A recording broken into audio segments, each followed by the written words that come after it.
կապված է, ասենք ինչ վտանգ եք դուք տեսնում, այսպիսի կարծիքներ կար, որ աշխատ Սրբազանի կանոնավորումից հետո հերթահասներով վերապարում, տեսնում եք այդ վտանգարձից փաշնում։ Տեսեք, բոլոր իրողությունները, երբ որ մենք պատմական ակնարկ ենք նետում, տեսնում ենք, որ պետությունները, ժողովուրդները, միշտ էլ իշխանությունները միշտ էլ ցանկացել են եկեղեցուն հաղթել հետևյալ կերպ, բռնաճնշումներով։ Սակայն մի բան են դաս թողնում, որ հոգևորականների հետ բռնաճնշումների լեզվամտածողությամբ չի կարելի խոսել։ Ինչու չի կարելի խոսել, որովհետև մենք ունենք պայքարի ոգի, մենք ունենք Քրիստոսով ստացած այն զորությունը, որը որ մենք կարողանում ենք հաղթահարել։ Պողոս Առաքյալը Տիմոթեոսին ուղղված թղթում շատ գեղեցիկ է նկարագրում այդ ամենը։ Ասում է, ես քեզ ձեռնադրությամբ չտվեցի եւ չորության հոգին, բայց Սուրբ Հոգին տվեցի։ Սուրբ Հոգին, երբ որ մարդու մեջ գործում է, երբ որ մարդը թույլ է տալիս եւ մարդը Սուրբ Հոգով է առաջնորդվում, ինքը կարողանում է անհասանելի տեղերը շատ մեծ արագությամբ, շատ գեղեցկությամբ հաղթահարել։ Եվ դա տեղի ունենում, որովհետև Աստված է իրեն զորավիք լինում, Աստված է զորացնում, Աստված է իր մեջքին կանգնած։ Տեսեք, շատ հետաքրքրական մի դեպք կարող ենք Աստվածաշնչից հիշել։ Ինչու մեր Տեր Հիսուս Քրիստոսին դատապարտեցին։ Հոդվածը ո՞րն է։ Հոդվածը մեր Տեր Հիսուս Քրիստոսի Հիսուս Նազովրեցի թագավոր հրեից։ Այսինքն կարծես թե մեր Տեր Հիսուս Քրիստոսին դատապարտում էին պետական հեղաշրջում կազմակերպելու։ Տեսեք, Սատանան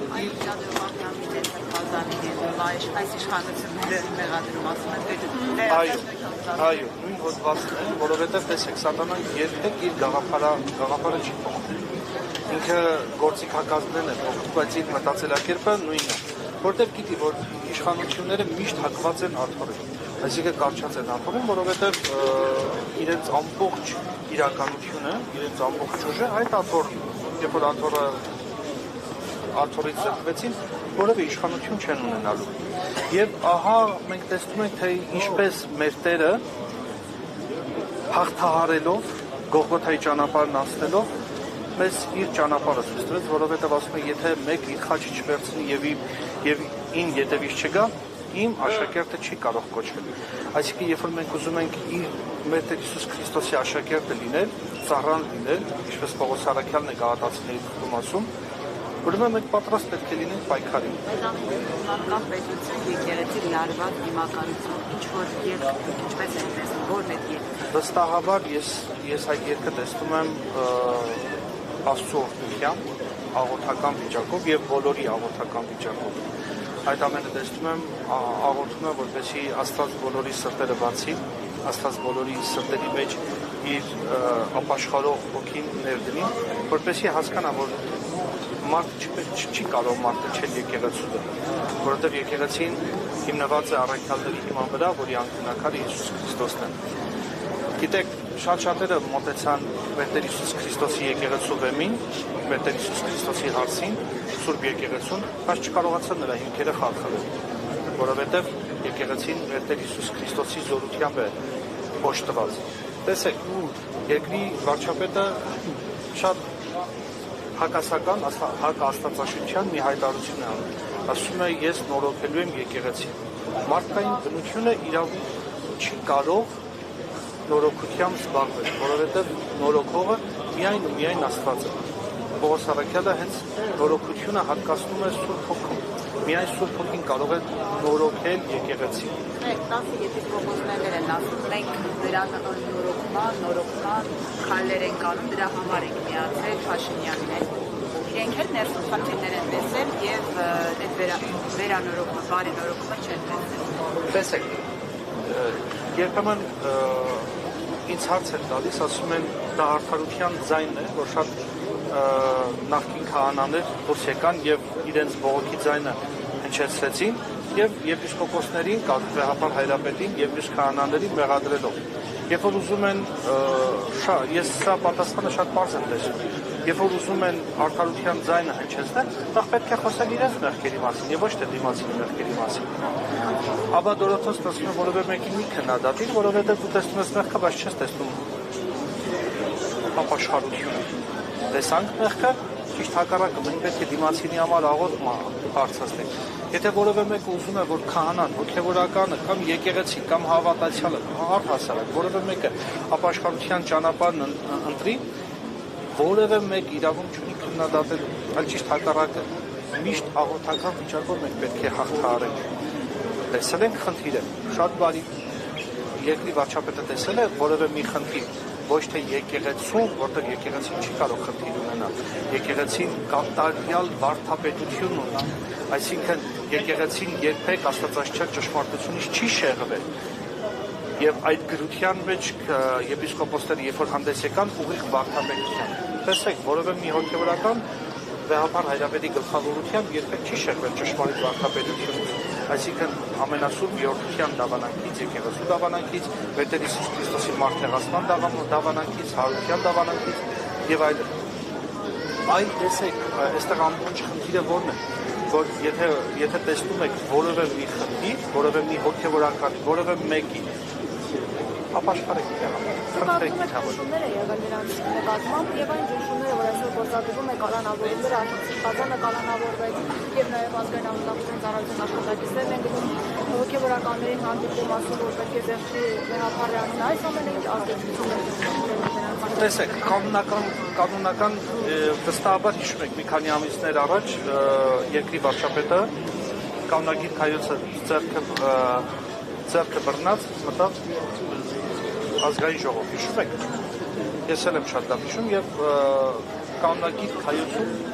հստակ պատասխաններ կան նախ եպիսկոպոսները, երբ որ ըստ կանոնագիր կայոցի, ես կարող եմ ձեզ հոդված ուղարկել, եպիսկոպոսները առանց վեհապար հայրապետի իրավունք չունեն երկրի գլխավոր իշխանավորի մոտ գնալ։ Դա միայն կաթողիկոսի իրավունք ունի արտոնել։ Բայց ինչպես հայտնեց եպիսկոպոսներից մեկը, վեհապար հայրապետը չի արտոնել։ Դա արդեն կատարյալ կանոնակարգի խախտում։ Երկրորդը անդրադառնալով Սուրբ Պատարագին։ Սուրբ Պատարագի ընթացքում որևէ մեկը չի խմբագրել, որևէ մեկը չի գրել, թե եկեղեցին է իր ծոցում, իր հայրապետերով զարգացրել, աճեցրել եւ այս տեքստը մեզ բերել։ Եվ ինչ-որ մի ածի աշխատակից պետք է կարողանա զեղչել պատարագը։ Ինչ է կարծում Աստված ինչպես պետք է վերաբերվի։ Աստծո վերաբերմունքը ինչ տեսակ պետք է լինի, երբ որ իր պատարագը, որը մարդկային պատմության ամենագեղեցիկ, գեղեցկագույն իրականությունն է երկրի վրա, Սուրբ Պատարագի նման որևէ մի ծիսարողական չկա եւ չի կարող լինել, որովհետեւ մեր Տեր Հիսուս Քրիստոսի մարմինն ու արյունը պատարագվում եւ ինչ որ բացի աշխատակից, դա կլինի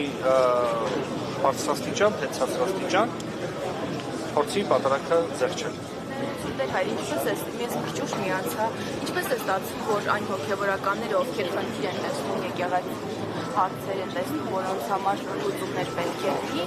լուծումների համար ճանապարհը Փաշինյանի հետ են գտնում ճիշտ լուծել, քան օրինակ վեհապարի հետ։ Ինչու՞ չեն բացատրել օրինակ վեհապարը, որ դա ունեն Փաշինյանը։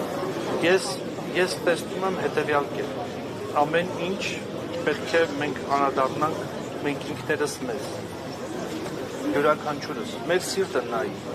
յուրաքանչյուրս կարողանա մեր սրտի նուր անկյունների մեջ նայի եւ այնտեղ սխալներ գտնի։ Երբ որ մենք ուզում ենք մեղավոր գտնել, ընդամենը մեկը կա։ Հայլու մեջ նայում ենք եւ այդ մեղավորին տեսնում ենք։ Դրա համար ես առաջարկում եմ ոչ թե որևէ մեկի միջոցով, աշխարհի իշխանավորի միջոցով լուծել այդ խնդիրը, այլ ճիշտ հակառակը՝ աղոթքով, բախքով, ճգնությամբ, պատարագներով, ժամերգություններով եւ վստահաբար Աստված մեր սիրտը կբացի, երբ որ մենք հարազատում ենք մեր սիրտը Աստծո հանդեպ, ինչ ենք սպասում, որ Աստված ինչպես է վերաբերվելու մեր հանդեպ։ Մեր սիրտը քարացրել ենք, մեր սիրտը ապաշխարությամբ չի լցված։ Քահանաներից մեկը, նախկին քահանաներից մեկը ասում է, կարգալույց կաթողիկոսը չի կարող ինձ կարգալույց անել։ Գիտեք, Սա աշխարհի ամենաանհեթեթ միտքն է, որ կարող են մարդկային պատմությունը լսել։ Ինչու եմ ասում, որովհետև տեսեք,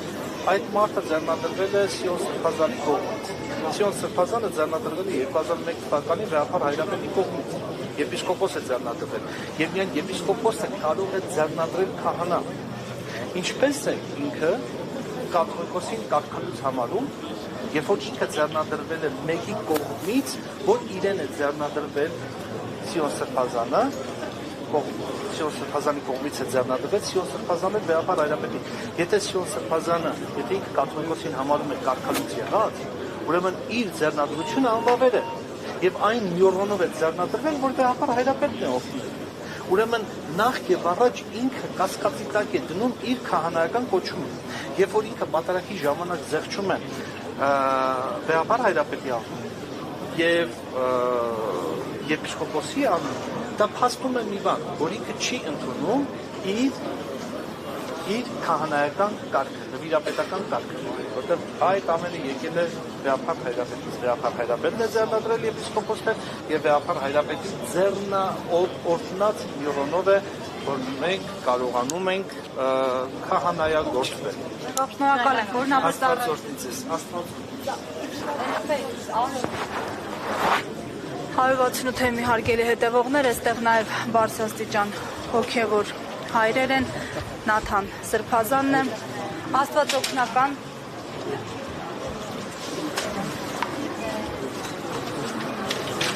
նաև Հովնան Սրբազանը,